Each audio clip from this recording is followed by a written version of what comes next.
Welcome everybody. Thank you for joining us after what must have been a very, very long day for you all. I will aim to try to finish as close to 4:30 as possible. I won't be offended if at 4:30 you click the leave button, because you know you can watch the rest at another time. But I have got a Christmas tree in the background, just in case what I'm saying is so dull, you can just stare at the baubles. So that's a little treat. So we're here today, thanks to Adam for arranging it all, and to all of the SSPs that you're a part of to be here today. My name's Alex Ogden, and I am the education lead at Yorkshire Sport Foundation. I've been a primary school teacher for over 13 years. I then left the primary classroom to become an education consultant, specifically around physically active learning. I was a consultant, self-employed for a couple of years. That then led me to this role here at Yorkshire Sport. For those of you who aren't familiar with Yorkshire Sport, we are an active partnership, and we are one of over 40 active partnerships across the country. We work with organisations and local partners. Yorkshire Sport work with West Yorkshire and South Yorkshire.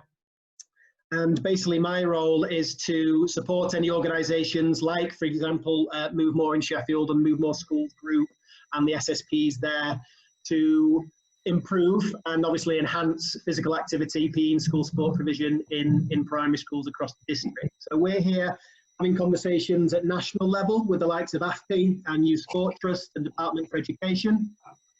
However, we also work a bit more on the ground with those organisations like, for example, Arches and Links and things like that.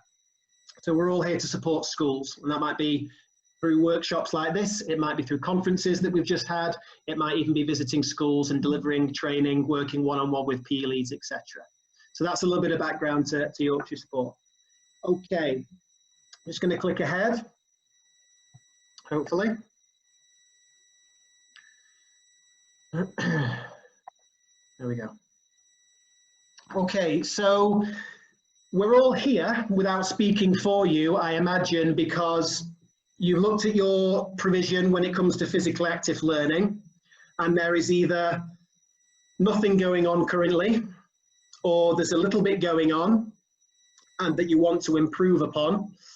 But certainly we're all here because we want to develop physical active learning a little bit more in our school. It might be just a passion that sits with us and one or two other teachers.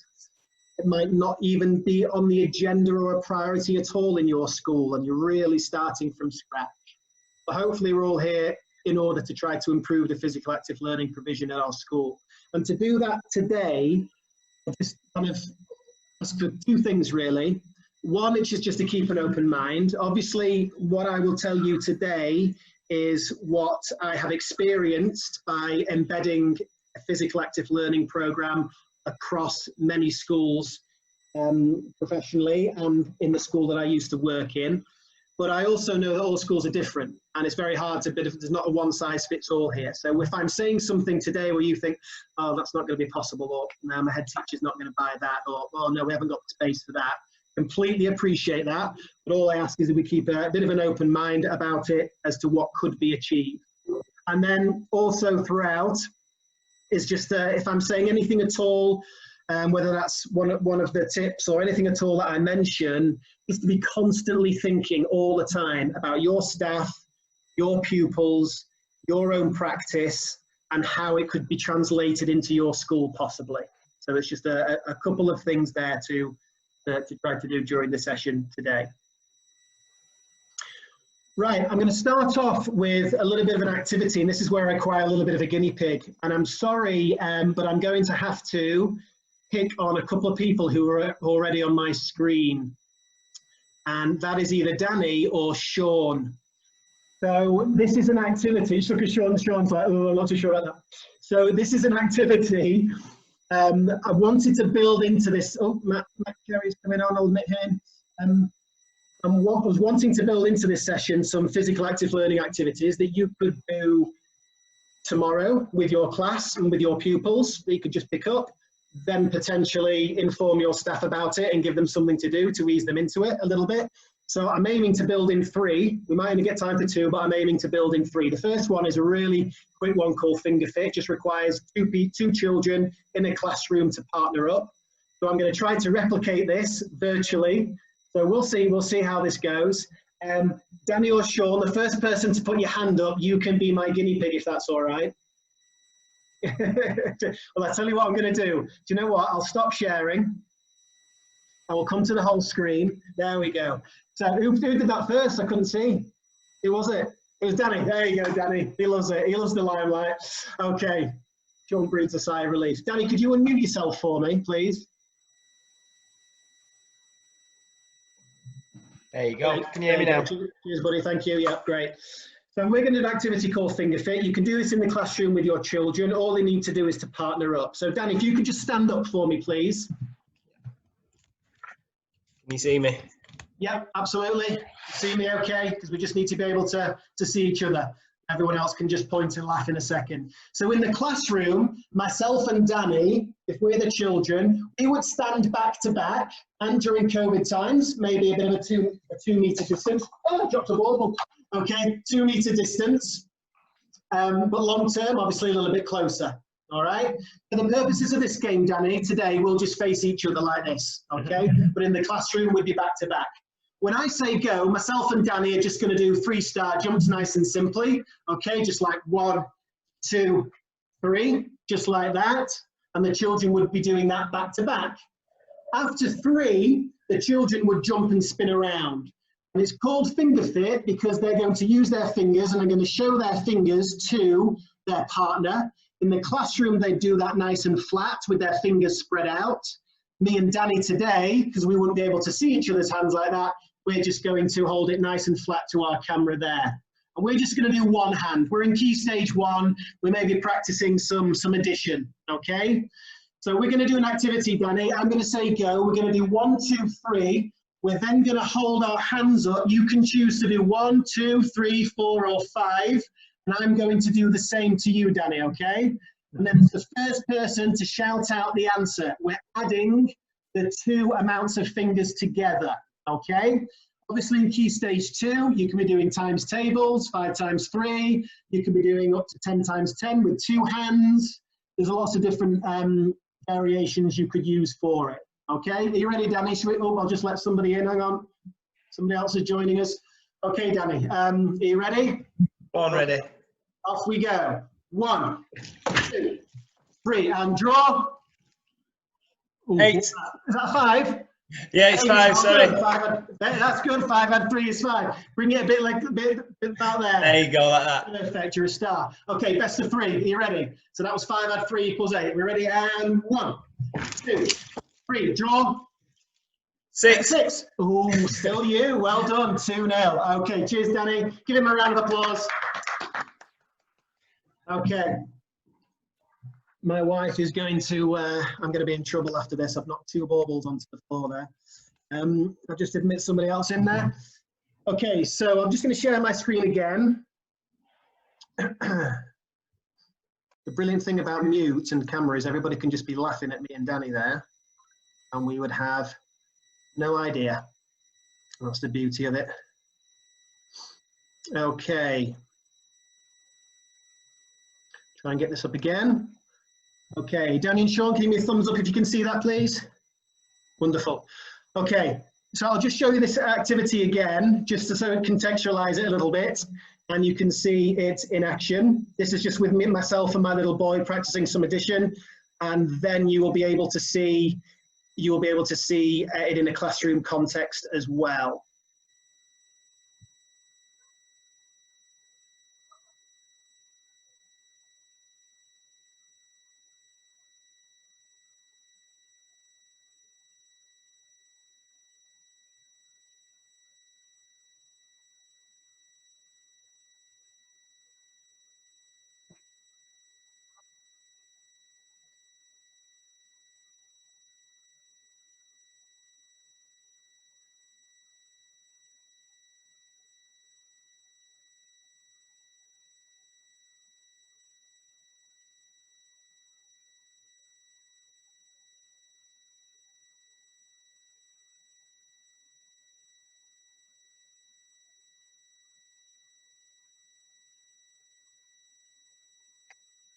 So in that last, I'm not too sure how the video was. Was that jerky, Danny, or did you manage to see it okay? Yeah, a little bit dodgy. Okay, apologies about that. That last little one there with the girl and boy, we linked it to a bit of French. So they were practicing addition. They held out 5 and 1, so they had to work out 5 add 1 is 6, but then they had to translate it into French and of course say cease.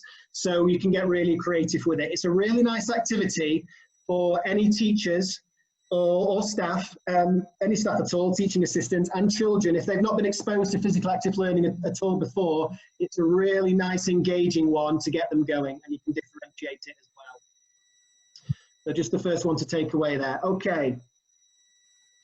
So I've split this workshop, if you like, webinar, if you like, whatever it may be, into 10 tips, if you like, for implementing physical active learning. And the first one is to identify your vision.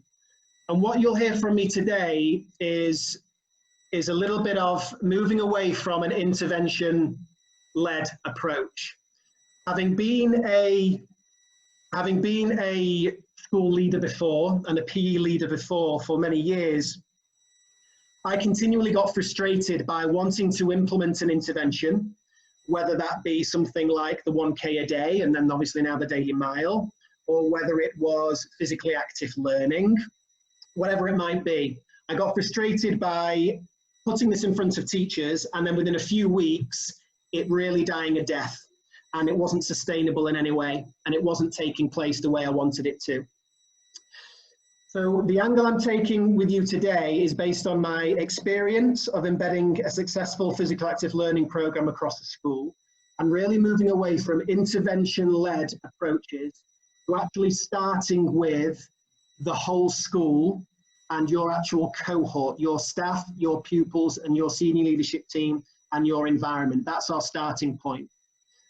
So what we're here today is to really think about how can we create long-lasting, sustainable behaviour change amongst staff and pupils around physically active learning, or PAL, which I will refer to it as. That's what we're here today to try to do, try to start that journey. So my first one is don't click on subscribe.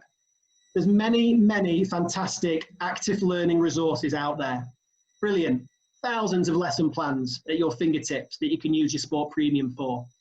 But if you go and subscribe to those and put those in front of your teachers without going through a certain process first, that could seriously be a waste of money. It could be a waste of money. Some of you that may resonate already and have experienced that, others maybe not so. What I would argue is that you first of all identify where you want to get to when it comes to physical active learning. And it might be an example of that picture there, which is my old school. Children enjoying and engaged in physical active learning with the teaching assistant as an example. Classroom spaces being utilised, some equipment being utilised. They're learning French colours and French body actions there. So think about where you want to get to. What do you want to try to achieve in terms of your staff confidence and competence, the pupil engagement and the pupil enjoyment. And we do this in a similar way to PE. Good practice in PE, rather than just going out and purchasing an expensive PE scheme, which are wonderful and could certainly come in later on. But first of all, you need to do your due diligence. What is your school environment like? What space do you have? You need to audit your school. Where are your staff confidences and competencies? In what areas of physical education? Where are the gaps? What cohorts of children, when they come into your school, what are their needs? Where are the gaps? What can they do? What can't they do? And then you start to think, right, let me see what scheme might come and fit this environment here at our school, rather than the other way around. And it's the same with physical active learning. There's got to be a process that happens first. And key to that, and the most important phase, is to knock on the head teacher's door and to engage the senior leadership team. You are in a much better position, goes without saying, if the senior leadership team and the head teacher is driving this with you, recognises the importance of physical active learning on pupils and staff development as well, obviously. So take your vision, knock on the head teacher's door. It might be, I'd like to talk to you about something, like just 10 minutes of your time on a certain date to talk to you about physical active learning, please, and our school. And you sell it to them. And there's many ways you can do that. Once you've booked in the time, there's many ways you could sell it to them.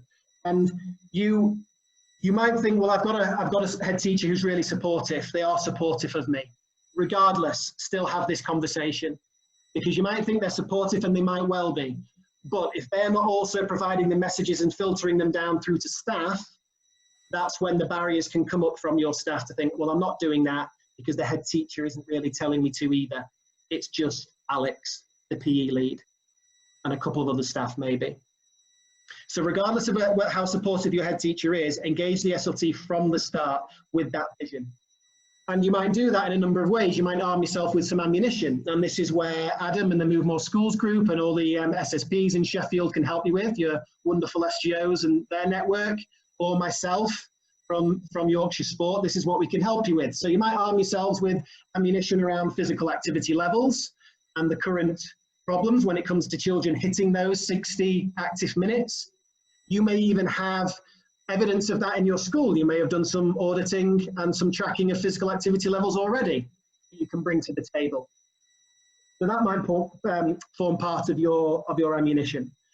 You might also talk about how there may be particularly relevant to post-COVID times, how now there's a huge emphasis on catch-up programs, and all of a sudden academic performance may be being seen as of greater importance and of health and well-being.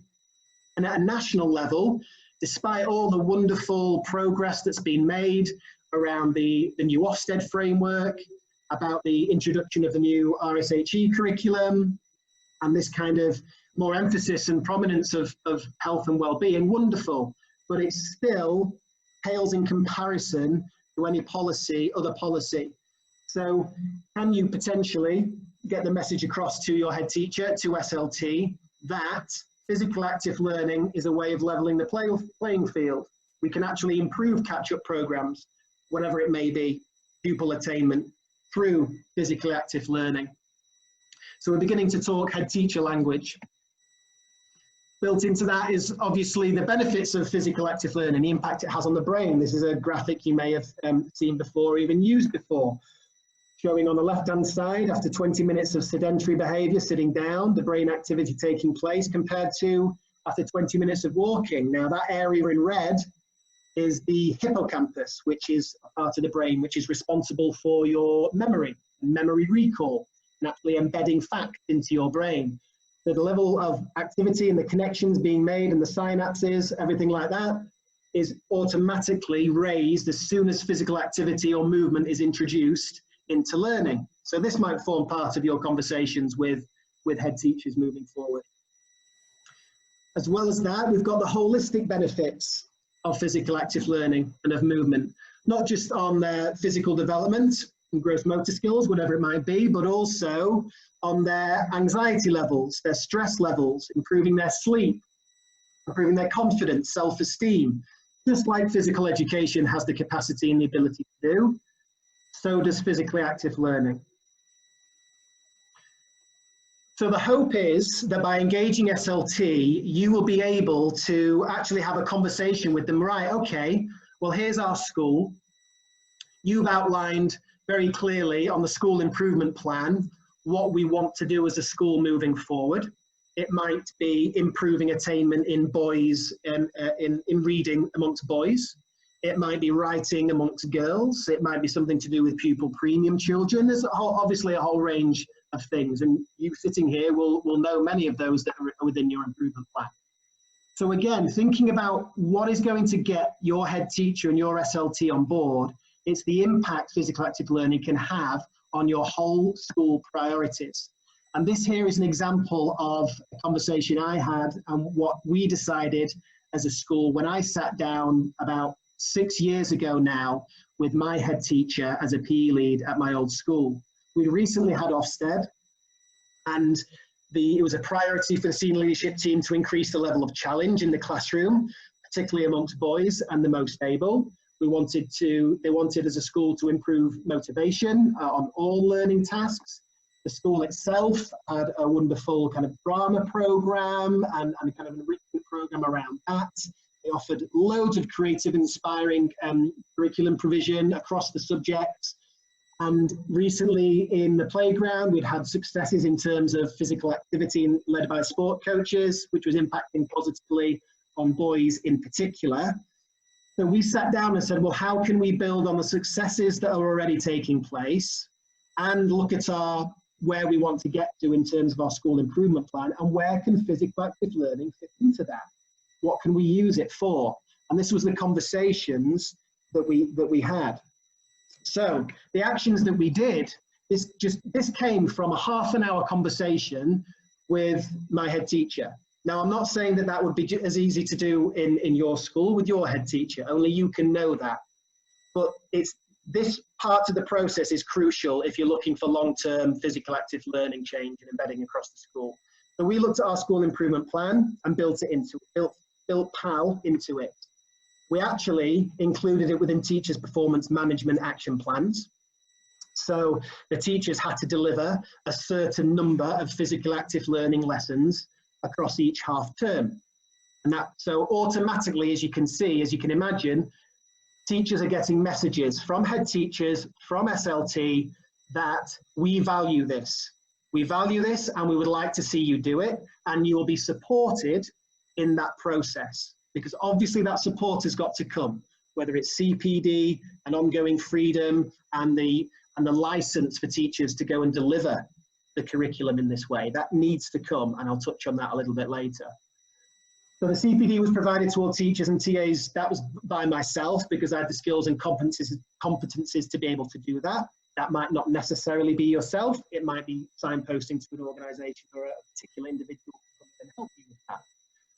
We also then set about creating some whole school PAL values and expectations that were shared with the children in classrooms. I'll touch on this a little bit later. That really helped us set the culture from the start. And staff then went on to create their own ideas and shared these in meetings, and I'll touch that upon later. So engaging the SLT is top tip number 2. Going in there with a vision, taking some ammunition with you in terms of the physical active learning landscape and where it can be improved, and then saying, how could it help our school? The hope is that after that conversation that you have been given the support from SLT to actually filter some messages down through to staff. And that might be as being as bold as to say, could I have some staff meeting time, please? Could I have 1 hour next half term, or even maybe next year? You might have sat down and thought, you know what? Because obviously the uncertainties this year, we want to make sure that all the foundations are laid before we really give this a go. So we're going to go through this process a little bit this year, and then next year we're really going to kick on. But it might be a case of saying, I'd like a little bit of time, twilight, staff meeting, whatever it might be. But there needs to be some kind of forum or place for you to make it everybody's business. And that means encouraging and involving everybody, ideally everybody in your school, but obviously in particular, the teaching assistants and the teachers in the SLT. Now, what you can see on the screen there, some of you may have clapped eyes on before, it's the Creating Active Schools framework. If you did attend the recent Yorkshire Sport South Yorkshire conference, where Danny did his wonderful workshop, if you did attend that, then you may have seen this graphic before. We're working with schools currently on embedding this framework across a number of schools in South and West Yorkshire. It is essentially a framework that helps schools to embed physical activity across the school. And it starts right in the middle here within whole school practice and ethos. So my message is that you can almost use this as a model for physical active learning and embedding physically active learning. Safeguarding is everybody's responsibility. We know that. There is a safeguarding lead in your school. You may receive training on safeguarding. It's embedded within policy. Safeguarding is everybody's business. In the same way as if the head teacher turned around or the reading lead turned around and said, I'd like to embed this reading scheme into the school. All of a sudden, it becomes everybody's business. You receive training around the reading scheme, tips and strategies on how to actually deliver the scheme to your pupils. You get resources to support the scheme, etc. Physical active learning could be treated the same way. And you can do that by having a look at the social environment. How can you get physical active learning to be talked about? Could you include it within staff meetings every 2 weeks? Maybe 5 minutes at the beginning could be sharing good practice around physical active learning. So staff are encouraged, and again, with the support of SLT, staff could be encouraged to talk about it on a consistent basis. How could you include all the stakeholders within your school around physical active learning? Those are these people here in the middle, if you can't read them: school leaders, teachers and other school staff, children and young people, parents and guardians, wider stakeholders, so people that might come into your school to support physical active learning. So how can you promote it amongst all those people in the school? How can you promote it amongst parents? Maybe build it into a newsletter, giving them some ideas to do a physical active learning at home. You just saw me and my boy doing that at home. So giving them an idea to work on at home with their parents. Then you might need to take a look at the physical environment of the school. Say, okay, what is our outdoor setup like? Where are the spaces outdoors? Do we have a teeny tiny playground? Do we have a large field as well? Do we even have some woodland? If we do have a small playground, maybe we're going to have to be thinking about really looking at physical active learning in the classroom, because maybe outdoor space and the ability to do these wide-ranging outdoor activities might be tricky. So maybe that's where you need to focus your attention.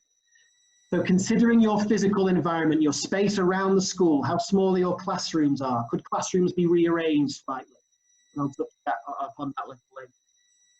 And the hope is, and what can be achieved, is that therefore you'll see an increase in active lessons. If it's everybody's business, and you make it everybody's business with the support of the senior leadership team, looking at the social environment and putting PAL as part of the conversation, involving all the stakeholders, looking at the physical environment, then we would be hoping to see an increase in physically active learning in the long term.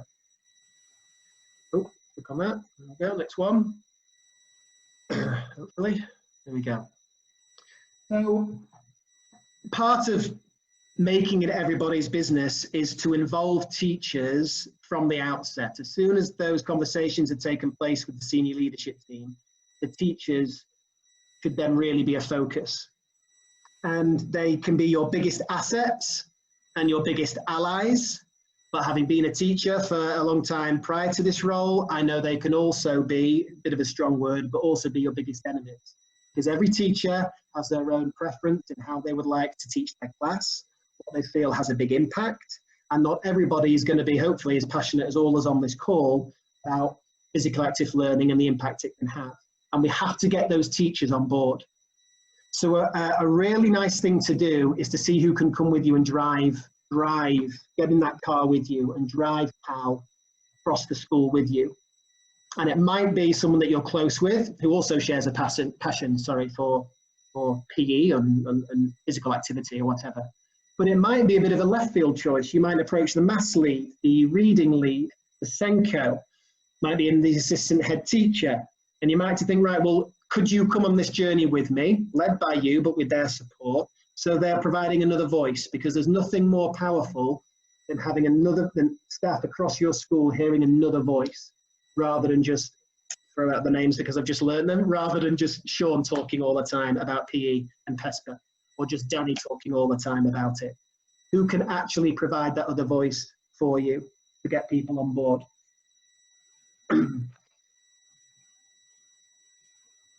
Now, an activity I like to do with teachers, which you could do, particularly if you're given some staff meeting time to get your staff to embrace physical active learning, is something that I call the reflection rainbow.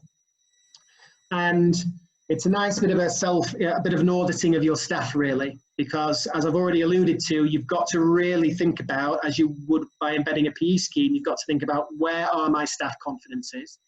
Where do they see themselves in terms of their ability to deliver in an active way, and how active are their class? So I get them to do a bit of a rainbow activity whereby I just set up some cones. There might be 3 red cones lead on to 3 yellow cones, lead on to 3 green cones, and a bit of an arch, hence the rainbow. And I just ask them to place themselves on the scale. stand next to the scale. This is actually a really nice physical active learning activity to do in the classroom. I've done it with children after a lesson where I ask them to see where they think what they achieved in the lesson and self-assess against the task. So you might ask some questions such as, get them to reflect, how active are your learning tasks? Encourage them to stand. Are they right down in red, whereby the children are sat down 90% of the day perhaps, or 99 to 100% of the day? Right through, moving up towards the yellow, moving up towards the green, right at the top of the green, on the other side of the rainbow. If you imagine a 10 out of 10, the children are active all the time and you don't have any chairs in the classroom. Obviously, there's the scale. Get them to reflect on this. Go through this process with your staff. You can't get staff meeting time. A simple questionnaire, simple survey, just asking them to fill it in and to consider it and get you some feedback. The second one is really important. What hurdles do you feel? Oh, in fact, before I come on to that second one, that graph you can see there. What I often found traveling the country, helping schools to embed physical active learning, is that on that scale, you would see all your Key Stage 1 members of staff up on the green at the top of the scale, or maybe some in the yellow. And then you'd see all your Key Stage 2 staff veering towards the red, and they're towards the bottom of the scale. And that was a very common visual pattern that I saw. And that graph just demonstrates that, about how as children get older, physical activity decreases. Because there's just something that shifts in year 3 onwards in Key Stage 2. We lose that free flow. We lose that kind of learning through play. Children all of a sudden become sat down. That kind of need to get those SATs results, get that learning in the books, get that recording done, all of a sudden becomes more pressing, and physical activity decreases as a result. The second one there, what hurdles do you feel you would need to jump? This is a really important question. And what you're doing there by asking your staff that in any audit survey or physically in a staff meeting using this rainbow technique is you're guarding against excuses at a later date. And having been in that position, as you can imagine, and some staff may even pop into your head, you can almost imagine predict what a teacher might say to you if you said to them, I'd like you to do a bit more physical active learning. Obviously, if you've got the backing of SLT, they're going to say yes much quicker. But if you haven't, and if you've got to the stage where you haven't, you need to guard against those excuses. So ask them to encourage to think, well, what are the hurdles? Would it be time? Would it be the fact that, well, if I've got to get the kids active in a classroom for 10 minutes, and that takes away from 10 minutes from learning time, because sometimes the connections aren't made between movement and learning. I've got to get the recording in their books, so I don't have the time to do it. The timetable's jam-packed as it is. Where am I going to do this? The time is often one. It might be, well, actually, I like the children sat down because I know that they're learning, I know where they are, I know that they're going to be more focused. Lots of children in my class who would misbehave if all of a sudden they started walking around the classroom and moving around the classroom, or taking them outside. So behavior might be an issue, wanting to know where they are so you can assess them in their learning. A whole range of things may come up, but you need to know those from the outset. And you need to know them very obviously, so you can then start to think about the support and how do we overcome those hurdles, because they're not barriers, they're hurdles to be jumped over. So it's involving them from the start. Highly, highly recommend that one. And that might be part of the staff meeting, as I said. Third one, what support or CPD would you require? Obviously, out of there, whether it's their confidence or whatever it might be. It might just be a case of you as the PE lead or your person that you've got to drive the car with you, supporting that person in overcoming any issues around behaviour and some strategies for that. It might be signposted outside support that could come in and help hold staff. Co-design clear expectations would be my tip number 5. And this would be kind of next in the journey. Once you've got the support of your senior leadership team, once you have engaged your teachers and tried to build a bit of whole school ownership around physical active learning, you've audited your staff, you understand what the hurdles might be and where their confidence lies. The next important step is to think about some expectations to set. And again, it comes back to this whole school culture. And also this guards very nicely against the potential for misbehavior. Because as we know as teachers, one of the times children may potentially misbehave is when something's a bit out of the ordinary. It's not common for them to do something, and when they've been asked to do something that might therefore be a little bit exciting because they don't normally do it, and all of a sudden children might struggle to deal with that, and it obviously expresses it in a different way and could be classed as misbehavior in many ways. So this really helps to set the tone for what the school, driven by the SLT, hopefully, really expect of the children when it comes to physical active learning. And these could be linked to your school values. These could be linked to school rules, who knows? They could be linked to the culture already within the school. There's some examples there that you may wish to use. I would recommend that these are used in every class. So these are clearly cut up in every class from reception to year 6 or even nursery. So to provide that consistency. And they're also a great tool to use during any activity that you do in class. So it might be a case of, right kids, we're doing finger fit today, the activity that we did earlier on. We're doing finger fit to practice our times tables, okay, but when we're doing this activity, guys, I want you to really focus on showing me that you can and have the ability to win and lose gracefully. And you can almost use that as a target for each activity. So they show you that if they lose, they can do it gracefully. If they win, they can do it gracefully. So it's a nice little behavior management or objective for them to achieve in each individual task, just by pointing to it.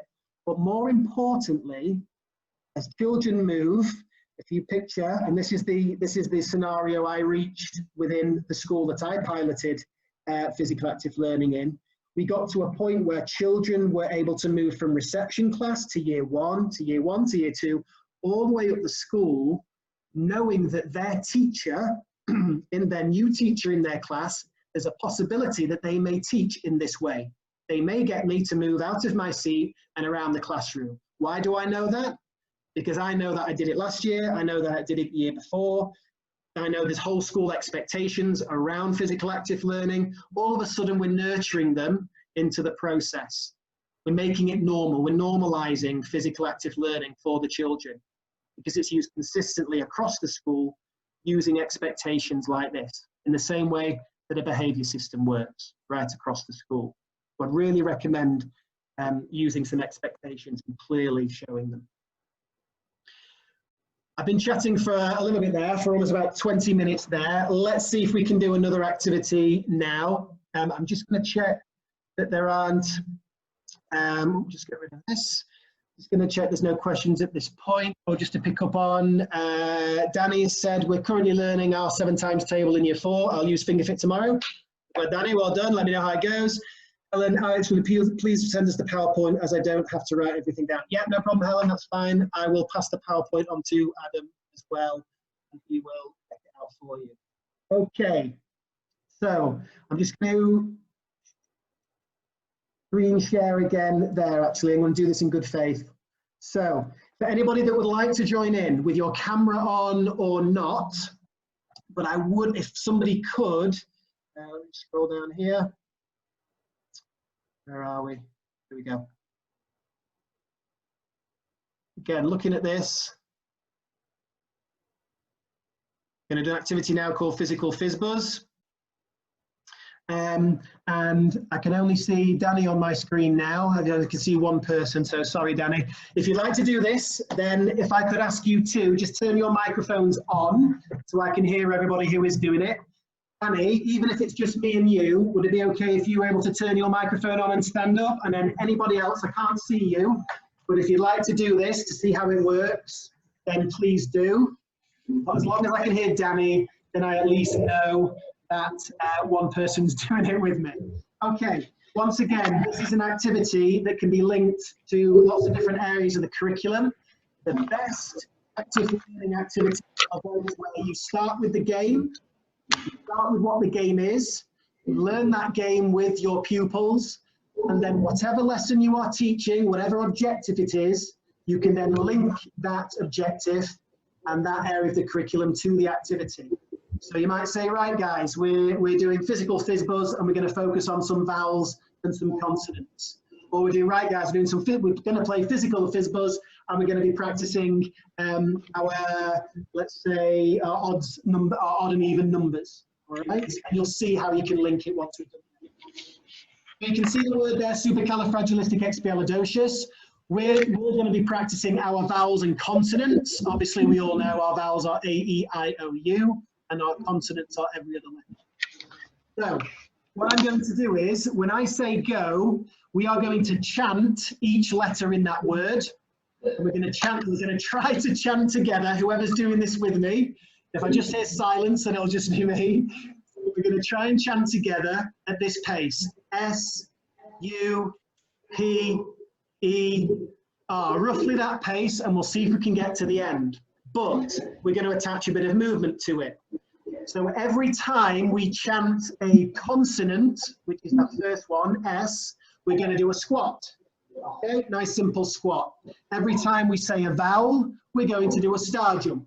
Okay, just on the spot there. So squat when you chant a consonant, star jump when you chant a vowel. Okay, I hope that makes sense.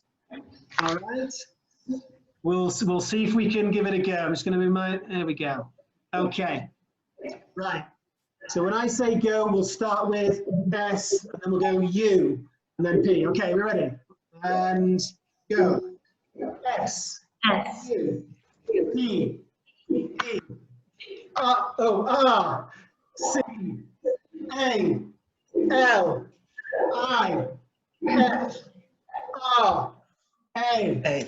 What's that? G, I, L. Keep going, keep going, keep going. I, S, T. Go on, Danny. I, C, E. Where am I? X. Keep going. I, A, L, I, Still there. D, O, C, I, O, U, and S. Well done, fantastic, fantastic. And I'm sure all those with their cameras off we're doing it just as enthusiastically. So yeah, a bit of physical fizz was there. Once again, very nice, easy starter activity for you to do with your children, or to give to staff who are maybe have never kind of taught in this way before, just to kind of build their confidence up. Okay. Apologies now, I can't see any more kind of questions and things. I will try to come at the end to anything else that's been mentioned on the chat box. Okay, so tip number 6, consider your environment. I've touched upon this already slightly, and it links back to potential hurdles, because one potential hurdle staff might say is, well, space. How am I going to get my children active in the classroom? Barely any space. Now, it's easy for me to say this, having had experience in this. It's easy for me to say, well, any space, no matter how small, can still be utilised for physical active learning. And it can, and it can. We've just got to modify the activity and adapt it. It might not be something that can be too vigorous because of the space in the classroom, but absolutely it still can be achieved. The classroom there that I showed earlier wasn't a big one at all, but we managed to use a bit of carpet space for that activity, for example. And so my tip is to really think about the environment. And the reason why I'm focusing on the classroom is because, as we know, you might not have too much space outdoors anyway, but as we know, weather can obviously drive children inside. The hall isn't always available due to PE, Christmas activities, or lunch times, whatever it might be. And for schools that really focus heavily on outdoor learning and outdoor physically active learning, we'll start to see their physical activity levels drop, or PAL suddenly decrease, because there's no structure in place for children and for teachers to be active in the classroom. I would start in the classroom. Think about those little things that you could do in the classroom to get your children active. We've done 2 today already, Finger Fit and Fizz Buzz. Start there. Obviously, you can do relay races and orienteering outdoors, much easier. But I would really focus on classroom activity, because if you've still got those gains to be made, if the weather's bad or the hall's not taken up. So it's about getting creative. Can tables be moved? Could staff, again, led by SLT, consider when they're setting up the new classroom, just consider when they're setting up the chairs and the tables, is there enough room, not obviously for children to just move around a little bit, but is there enough movement there? And as the equipment or tables being moved to promote movement, so I can get my children active in the classroom. So it's just getting staff to consider that when they're setting up the areas. Now, it's an obvious answer to this question. The main cause of high levels of inactivity during school time is obviously sedentary lessons and high levels of sitting during lessons. We know that, more so in some schools, more so than others. And the reason for that are obviously many reasons, but one is often kind of these misconceptions that it's very easy for staff and teachers to get on board with and believe. And that is around, and I've mentioned it earlier, that, well, if a child is sat down at the table, and this might come from your staff audit, I know that they are doing the task that I've asked. I know where they are.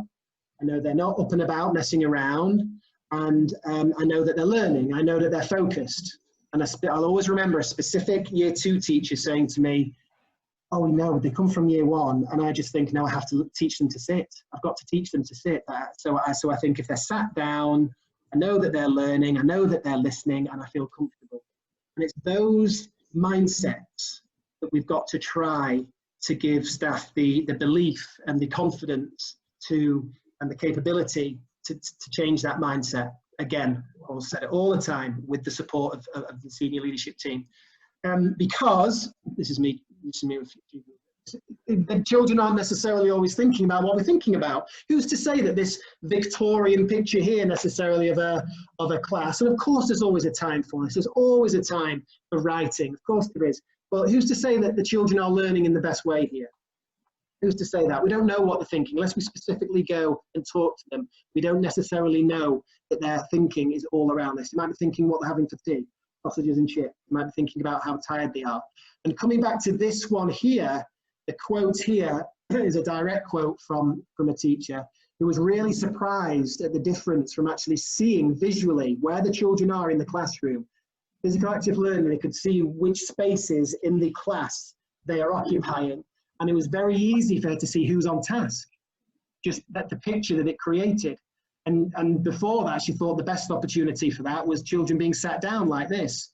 So it's about trying to encourage teachers to have that open mind about interrupting sedentary behaviour on that. Now, the next couple are ways of nurturing teachers really into this process.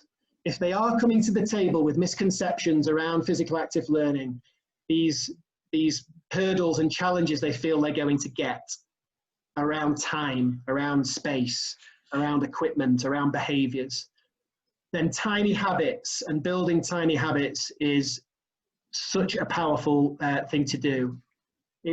There's a wonderful book you can see there from the very fruity named Professor Fogg over in America, Tiny Habits. It's a wonderful book, and basically Professor Fogg essentially talks about, he's not talking about physical active learning, what he's talking about is how can people embed physical activity into their lives in the easiest way possible. And we often start really big and blame ourselves when we fail when it comes to exercise, because we're not setting ourselves realistic, tiny habits. So when I first read this book, and this came after I embedded physical active learning at my old school, and I wish I had read it, or in fact it didn't exist then. So if it had existed, I definitely would have read it, is the book talks about real estate. So what do you do in your day that you could attach physical activity to? And the example Professor Fogg gives in the book is, okay, well, I go to the toilet. I go for a wee 4, 5, 6 times a day, whatever it is. So I'm going to do 10 press-ups. Every time I do a wee, whether that's in the bathroom or just outside the bathroom, I'm going to do 10 press-ups. I boil a kettle 4 times a day. So I'm going to do 20 star jumps while the kettle's boiling. The real estate is the kettle, is the boiling the kettle. The real estate is the going to the toilet, and he's attaching the physical activity to it. So I would suggest getting teachers to consider this, and for you to consider this as well. What is the real estate in a teacher's day? What do they do already every single day in school that they could potentially attach some physical active learning to, so they don't feel it is impacting upon time, and they don't feel it is impacting on all those other things they've got to consider and onto their timetable? And actually, physical active learning is complementing what they already do or need to get done, rather than adding to it, another job to do, something else to do. So the register would be one example. That's real estate. Where could we attach physical active learning into the register? Maybe when they're saying their name and linked to their learning topic or whatever it is. Every time they say their name, they have to maybe say a fact from the day before. Who knows? Maybe it's after the register, 5 minutes. Lining up and walking out of class. Danny gave a wonderful example in the conference the other day of having a glove just hanging down from the doorway. So how many times do you line up and walk out of class in a day? 2, 3, 4 times? Plenty of times. So every time they walk out of class, they do a jump, as they might do in indoor athletics. They do a jump, they high five, and they say a fact, or they say a times table, whatever it might be. I'll come back to lesson structure. Break and lunch times, those are real estate. Can we build physical activity just after break time, or just before break time, after tidy up? The home time routine. We often might read 10 minutes of a novel when they've all got their things together, whatever it might be. But we take 2 minutes out of that home routine to do a bit of physical active learning. The lesson structure, that red one itself, the lesson structure itself is real estate. How could we attach physical active learning to the parts of the lesson? Well, I know I've got my teacher, I know I'm going to get the children writing for 20 minutes. So actually, rather than getting them to work on their whiteboard, mind mapping some ideas around their writing, you know what? I'm going to get them up out the chair. They're going to be moving around the classroom, hitting some ideas to the walls that they can then use at a later date for their writing. They would be doing that anyway, sat down, but I'm going to get them up and still doing it. So we're not adding, we're complementing, attaching it to the real estate. That's the message to teachers. And if you've got that auditing, those hurdles, those challenges, this is a wonderful solution to that, building in tiny habits. And with that in mind is the drip feed approach. If you are a school sitting here saying, my teachers, I'm conscious of time, we've got 5 minutes, we've got teachers who just, this isn't a priority for them whatsoever. I don't think they'll engage in this very well. Yes, senior leadership will help. The drip feed approach is another answer. Don't put pressure on, and again, this is by shoving a subscription. If you subscribe to thousands and thousands of lesson plans and put that in front of teachers, they're not going to do it consistently across the school. They have no reason to if the SLT isn't asking them to. They don't have the time to look up and get their head around it all. So start simply, tiny habits. Okay, I'd like, Mr. Head Teacher, I'd like to communicate to staff that I'd just like for this week, could we give the message to them that they, for 2 minutes, they do some active maths after the register. So every class for 2 minutes, and you give them an activity to do or an idea to do. Every teacher does it for that day during that week. You then might build it up. Right, Mr. Head Teacher, could we give the message to the teachers, please? 5 minutes now to this time of the day or anywhere that the teachers might see fit. And slowly you might build up those minutes. You're nurturing the children into the process because they may never have experienced physical active learning before. And you're nurturing the teachers into it as well, building up their confidence gradually, rather than just saying, bosh, there you go, 1,000 lesson plans on active maths, get your head around it, off you go. It will fall flat. And so that's, this approach is so important. And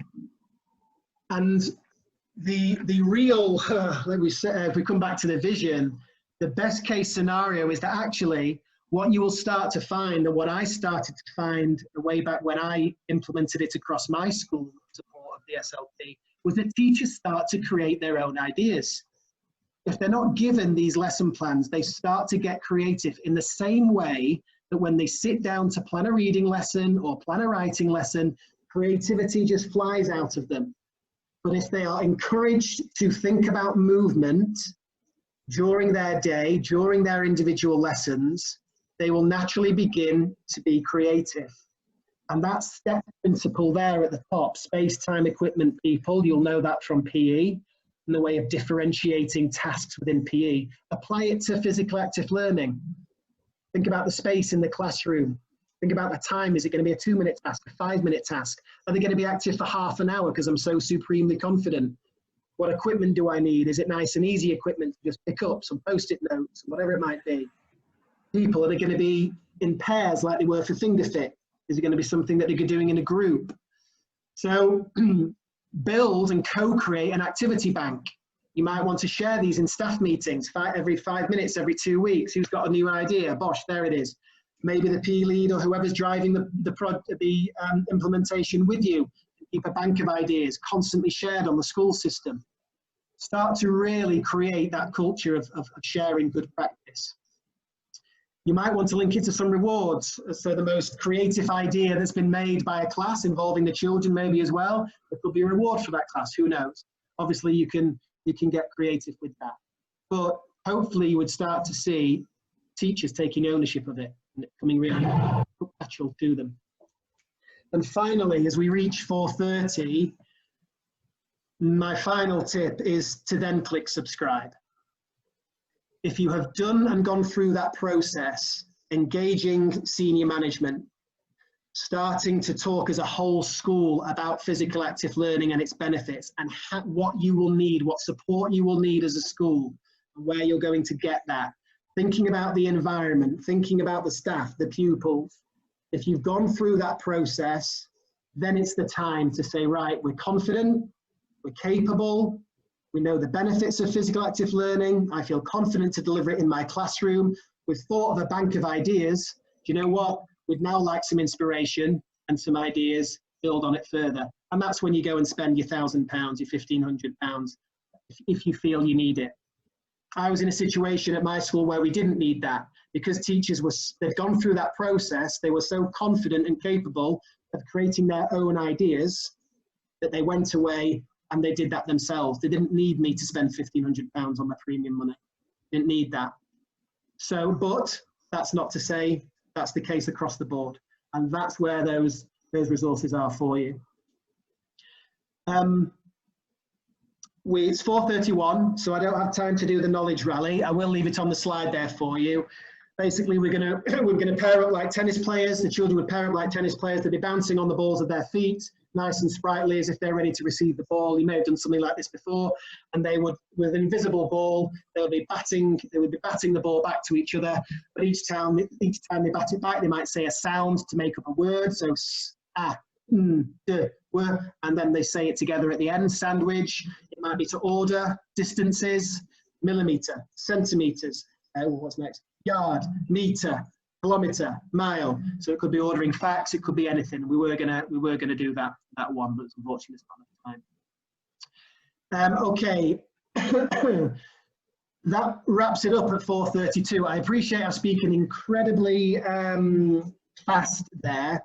There's a whole load of information I've included.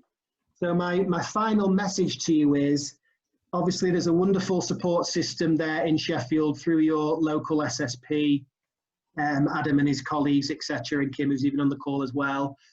So reach out to them. You will know already where you need to go to in terms of resources for physical active learning. My message to you is, just think about some of the processes we've looked at today, and think about how you could go through that, take your school on that journey, and where your starting point is, and where you want to reach. And there is nothing more powerful than having a senior leadership team on that journey with you. So engage them from the start. If you do want any further support with physical active learning ideas, whether you think, you know what, we've actually got to the point now where we would like somebody to come in and deliver a physical active learning workshop, I can do that for no cost whatsoever. So I can come in and upskill your staff if you want. Even some of the activities we talked about today, the rainbow and if you feel that you would like an individual to come in to do that, then that's what I'm here for as well. Obviously, your SSP network is as well.